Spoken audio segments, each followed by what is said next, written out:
Hey, what's up everybody? Today we're going to be continuing the lore breakdown of Those Who Slither in the Dark. So if you haven't watched part 1 of this video series or you need a refresher, go ahead and hit that info icon at the top right corner to check it out. Otherwise, buckle up and get ready for more lore breakdown goodness. Remember, this video is going to contain major story spoilers, so if you don't want to hear it, make sure you go and play the game. Before we get into it, don't forget to give this video a like and hit the subscribe button to support the channel. Thanks a lot everyone. Now let's jump right in.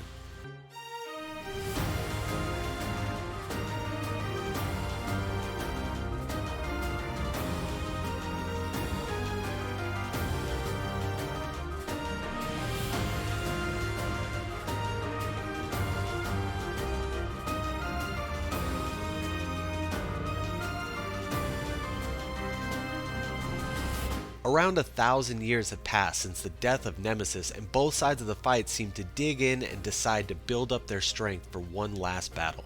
By this time, Serios had changed her name to Lady Rhea and started a church in order to control the land and protect her last living family that she had. A few Nabateans decided to move into the church under false alias in order to protect themselves. Similar to what Those Who Slither in the Dark did, Rhea decided to have other humans fight for her. And as the church grew stronger, so did her control over the humans of Fodlan. This control was essential for the survival of the remaining Nabateans. And time passed on.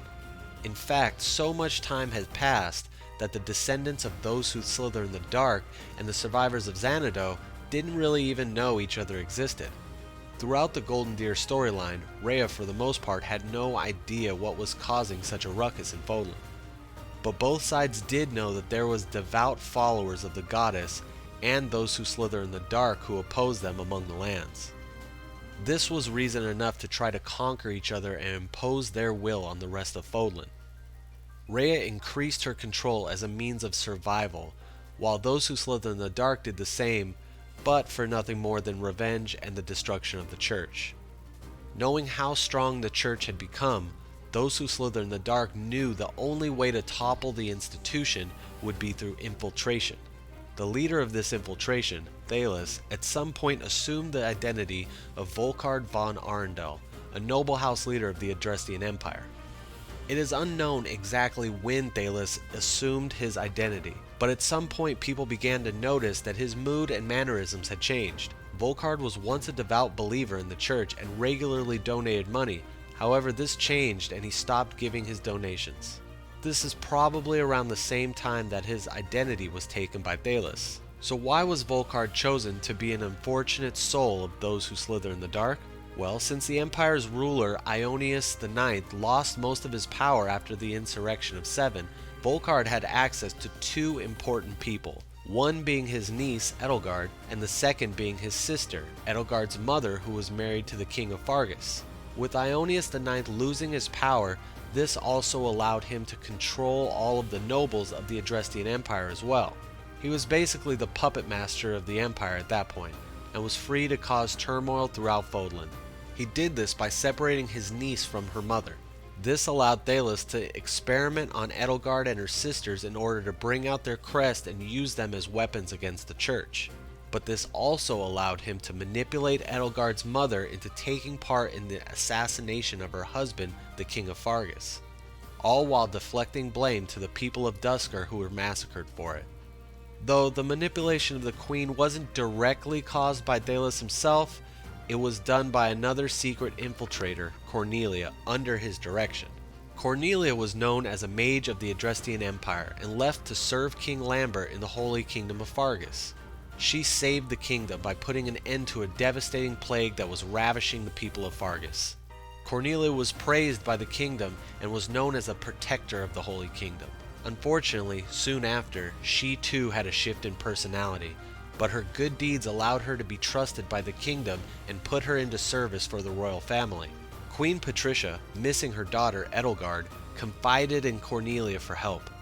Cornelia then brainwashed the queen into thinking that King Lambert was the reason she could not see her daughter, and the only way to remedy the situation was to kill the king, which directly caused the tragedy of Duscur. While Thalos was with Edelgard, he managed to warp her mind along with her body.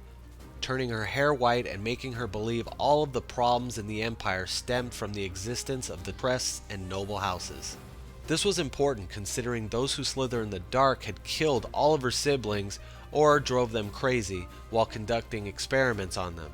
Edelgard hated the existence of the crests, and though she hated those who slither in the dark, she hated the church more. She knew that as long as the church held power, the importance of crests and noble houses would never go away.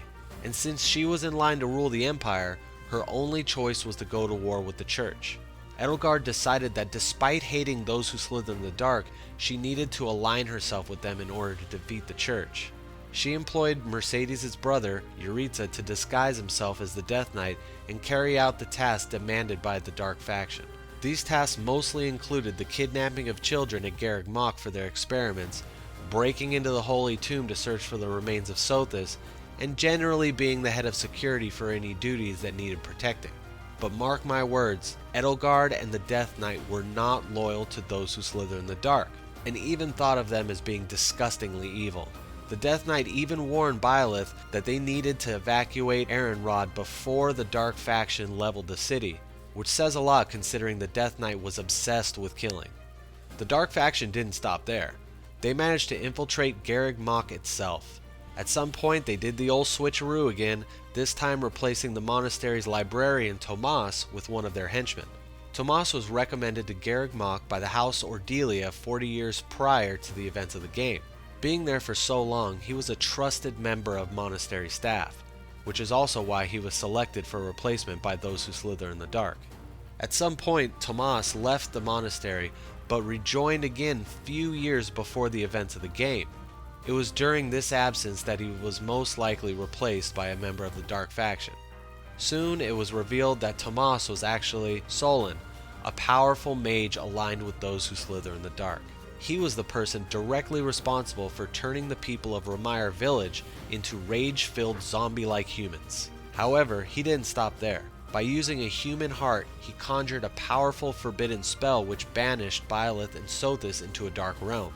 Unfortunately for Solon, this victory didn't last long as Sothis managed to merge her powers with Byleth, allowing him to escape Purgatory and kill Solon.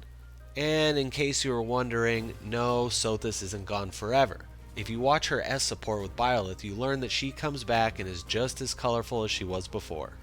While the kidnapping of children was a common practice for those who slither in the dark, they grew brazen enough to have had the Death Knight kidnap Flayn, who's really Saint Sethleen, in order to gain access to her crest via her blood. Although Byleth manages to rescue her, the damage was already done. They had access to Flayn's blood and also used the kidnapping as an opportunity to plant yet another one of their members into Garreg Mach. This new spy was named Monica, a student found lying next to Flayn during her rescue that had gone missing from the monastery a year prior.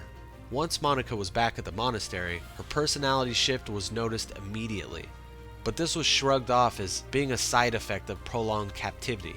As she conspired around the monastery with Edelgard, she was catching the attention of many people. She soon revealed her true identity as Kronia, but only after she managed to kill Gerald, Byleth's father. During the attack on his father, Byleth, using Sothis' power, tried to turn back time, but his attack this time was deflected by Thalos. Kronia was told that under no circumstances was she allowed to die before fulfilling one more important task for those who slither in the dark.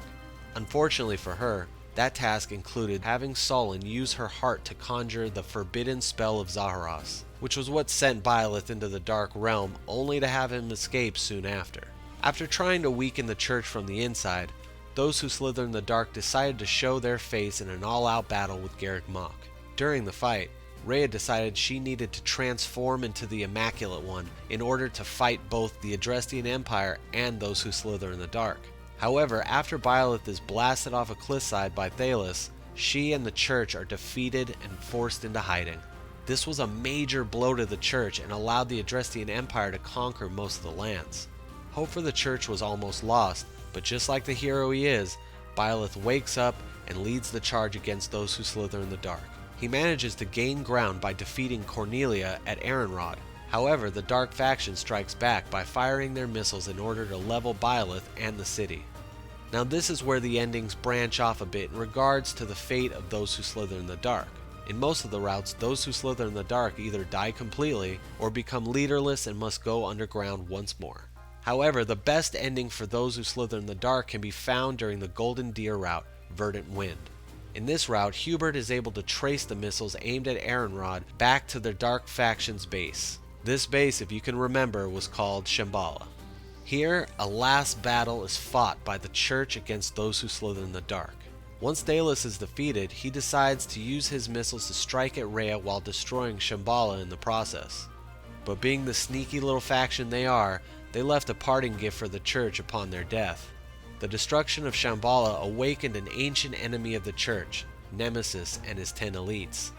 Those who slither in the dark managed to not only bring them back from the dead, but they also replicated their heroes' relics. During this final showdown, Nemesis and his 10 elites proved no match for Byleth and his class of warriors. Working together, they defeated the undead warriors and those who slither in the dark once and for all. Well, that does it for the lore breakdown of those who slither in the dark. I hope this helps you understand the deep and rich storylines of Fire Emblem Three Houses. So tell me what you guys think. Are you happy to finally see the end of the Dark faction? Or do you hope to see a bit more of their mischief later on? Let me know down in the comments. I hope you guys enjoyed it, and if you did, give this video a like. And as always, don't forget to hit the subscribe button for more dope content. Peace out, everyone.